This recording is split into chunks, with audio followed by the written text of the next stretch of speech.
नमस्ते साथियों, मैं रमेश काला और आप देख रहे हो लादू सरवाला। दोस्तों, एक आप लोगों के लिए बहुत बड़ी न्यूज है, बड़ी सूचना है। आप लोगों को नौकरी लगने वाली है। महत्वपूर्ण सूचना है। एनिमल अटेंडेंट वैकेंसी आई हुई है। सब कुछ इसमें मैं आपको बताने जा रहा हूं कि इसमें दिव्यांग लोगों के लिए कुछ है या नहीं है। वीडियो लास्ट तक देखें, चैनल को सब्सक्राइब करके बेल आइकन को प्रेस कर लें।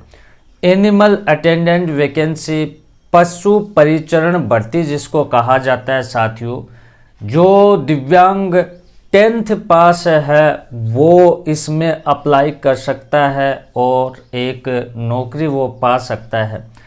कितने पद हैं, कब एग्ज़ाम होगी, क्या रहने वाला है, कब तक आपकी नौकरी इसमें लग जाएगी, लास्ट तक वीडियो देखना है साथियों।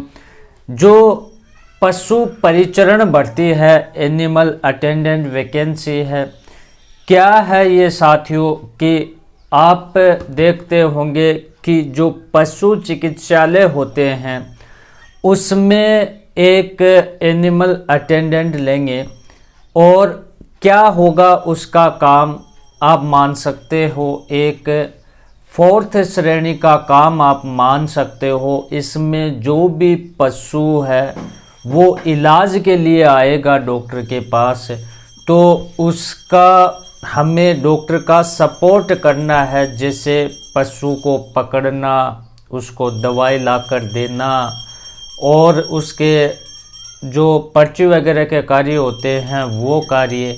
कहने का मतलब एक 4th श्रेणी की तरह पशु परिचरण का उसका काम होगा। उसकी एग्ज़ाम की डेट दी गई है दोस्तों, आपके अप्रैल से लेकर जून तक 2024 में एग्ज़ाम ली जाएगी।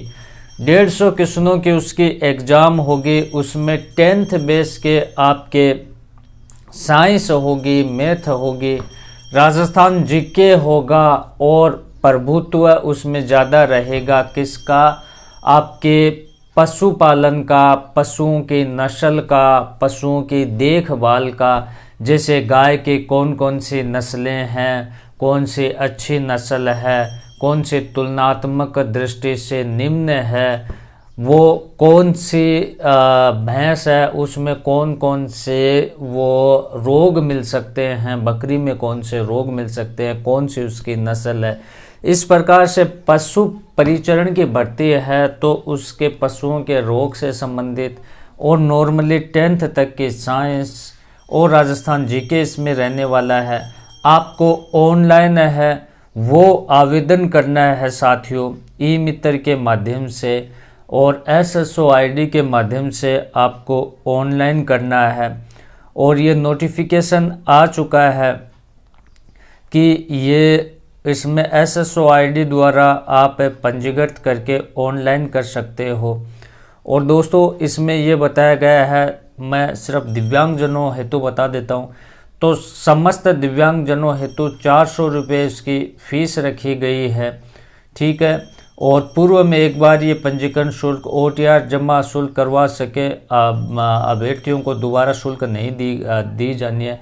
तो जिन्होंने वन टाइम रजिस्ट्रेशन करवा दिया 1 साल के लिए, उसको ये फीस नहीं देनी है। मैं बात करूं दोस्तों तो इसमें गैर अनुसूचित क्षेत्र नॉन TSP और अनुसूचित क्षेत्र TSP दोनों को मिलाकर 5,934 पद हैं आप लोगों के लिए। इसमें नॉन TSP के लिए 5,281 और TSP के लिए 653। अब आप जो दिव्यांगजन हैं उनको कितने कितने पद मिल रहे हैं वो चीज़ मैं आपको बताने जा रहा हूं। बिल्कुल ध्यान से आप लास्ट तक देखें। इसमें दिव्यांगजनों के लिए क्या है, तो दिव्यांगजनों के लिए राजस्थान दिव्यांगजन अधिकार अधिनियम 2018 के अंतर्गत निम्नलिखित श्रेणियों में दिव्यांगजनों के आरक्षण का लाभ दिया गया है। इसमें ब्लाइंडनेस को लाभ दिया गया है, लो विजन को लाभ दिया गया है, हेयरिंग इम्पेयरमेंट को लाभ दिया गया है, मूक बधिर को, है ना, जो ब्लाइंड मतलब जो देख नहीं सकता, लो विजन जो कम देख सकता है, हेयरिंग इम्पेयरमेंट मूक बधिर हो गया।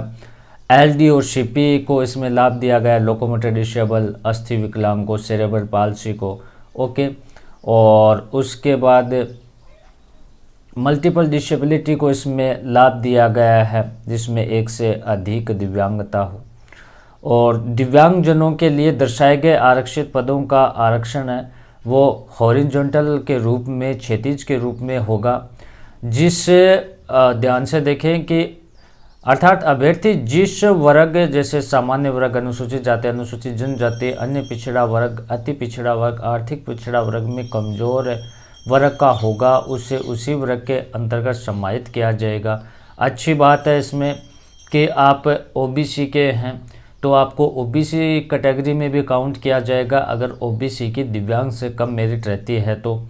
और उसके बाद राजस्थान दिव्यांगजन अधिकार अधिनियम 2018 के अनुसार जहां किसी भर्ती वर्ष में कोई रिक्त उपयुक्त बेंचमार्क विशेष योग्यजन के अनुपलब्धता के कारण अन्य किसी भी कारण से भरी नहीं जा सकी तो ऐसी स्थिति में रिक्त आगामी भर्ती वर्ष में अग्रेषित की जाएगी। ये बैकलॉग की बात कर रहा है कि देखा जाएगा कि पीछे की भर्ती में अगर बैकलॉग के आपके पद हैं तो वो भी आपको दिए जाएंगे।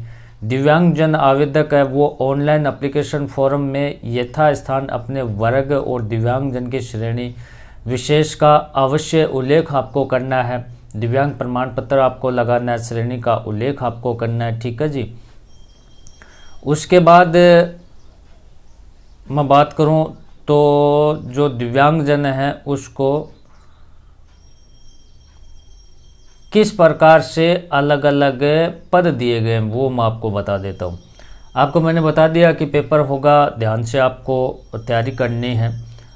अब मैं बात करूँ साथियों तो यहाँ पशु परिचरण भर्ती में रिक्त पद दिए गए हैं तो किस प्रकार से हॉरिजॉन्टल रिजर्वेशन आपको मिला है विशेष योग्यजनों के लिए, ठीक है, तो वो मैं आपको बता रहा हूँ। तो यहाँ ये बताया गया है दोस्तों,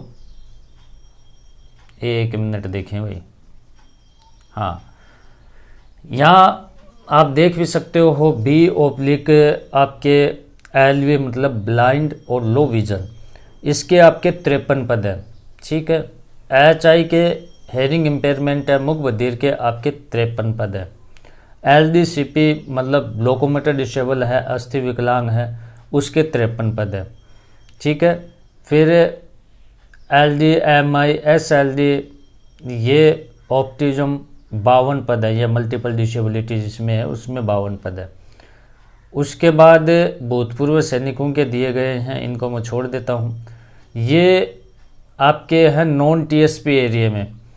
अब ये जो TSP एरिया है उसमें आपके ब्लाइंड या लो विजन के 7 पद दिए गए, हेयरिंग इम्पेयरमेंट के 7, LD/CP के 6 और MI वगैरह इनके जब मल्टीपल डिसेबिलिटी इनके 6 पद हैं। अब इसमें और कुछ महत्वपूर्ण चीज़ होती है तो मैं आपको बता देता हूँ। दिव्यांगजनों के लिए विशेष मैंने आपको बता दिया। पात्रता योग्यता ये 10th पास है, ठीक है, और राजस्थान संस्कृति का ज्ञान होना चाहिए, नॉर्मल चीज़ है। और मुख्य परीक्षा उपस्थित होने से पहले जहां लिखित परीक्षा और साक्षात्कार के 2 चरणों के माध्यम से चयन किया जाएगा। तो एक तो लिखित परीक्षा होगी और एक इंटरव्यू होगी। साक्षात्कार में उपस्थित होने से पहले जहां लिखित परीक्षा और साक्षात्कार के माध्यम से चयन किया जाएगा, ठीक है। लिखित परीक्षा साक्षात्कार में उपस्थित होने वाले पहले जहां केवल लिखित परीक्षा या केवल साक्षात्कार के माध्यम से चयन किया जाना जैसा भी मामला हो, ठीक है। अन्य योग्यताएं इसमें स्वास्थ्य, चरित्र, राष्ट्रीयता देखें, भारत का नागरिक हो, ठीक है, मतलब कि ऑल इंडिया का इसमें फॉर्म लगा सकता है।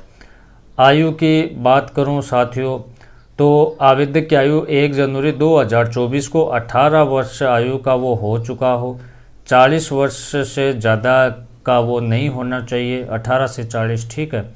और छूट भी इसमें दी गई है अलग अलग आरक्षित वर्गों को। उसके बाद इसमें आप देखें जो नए लगेंगे इस भर्ती में उसको पेंशन भी लागू होगी उसकी, पंजीयन जमा कराने ऑनलाइन आवेदन पत्र भरने की अवधि दी गई है कि पंजीयन शुल्क राज्य के निर्धारित ई मित्र कियोस्क, जन सुविधा केंद्र, CSC, नेट बैंकिंग, ATM, मतलब कि ये क्रेडिट कार्ड, इनसे आप पैसे कटवा सकते हो। और दिनांक 13/10/23 से दिनांक 11/11/23 को रात्रि 11:59 तक आप जमा करा सकते हो। ऑनलाइन आवेदन आप 13 अक्टूबर से लेकर और आप 11 नवंबर तक आप फॉर्म भरवा सकते हो, ठीक है। और परीक्षा का माह है और आपके अप्रैल से जून तक, प्रवेश पत्र उससे पहले आ जाएंगे। आवेदन कैसे करें, ऑनलाइन आवेदन आपको करना है। तो ये नोटिफिकेशन में कुल मिलाकर बात ऐसी है, मोटी मोटी चीज़ें ऐसी है कि पशु परिचरण भर्ती आ चुकी है। आप ई मित्र पर जाकर ऑनलाइन आवेदन कर लें और इससे जुड़ी जो भी अपडेट है वो नोटिफिकेशन के रूप में आप देख लें, और इससे संबंधित वीडियो भी आएगा, आप लोगों तक मैं पहुंचाने का प्रयास करूंगा अगर इसमें कोई चेंज वगैरह होता है तो चैनल को सब्सक्राइब करें, बेल आइकन को प्रेस करें और दिव्यांगजनों से जुड़ी प्रत्येक अपडेट के लिए इस चैनल के साथ आप ज़रूर जुड़ जाएं। धन्यवाद साथियों।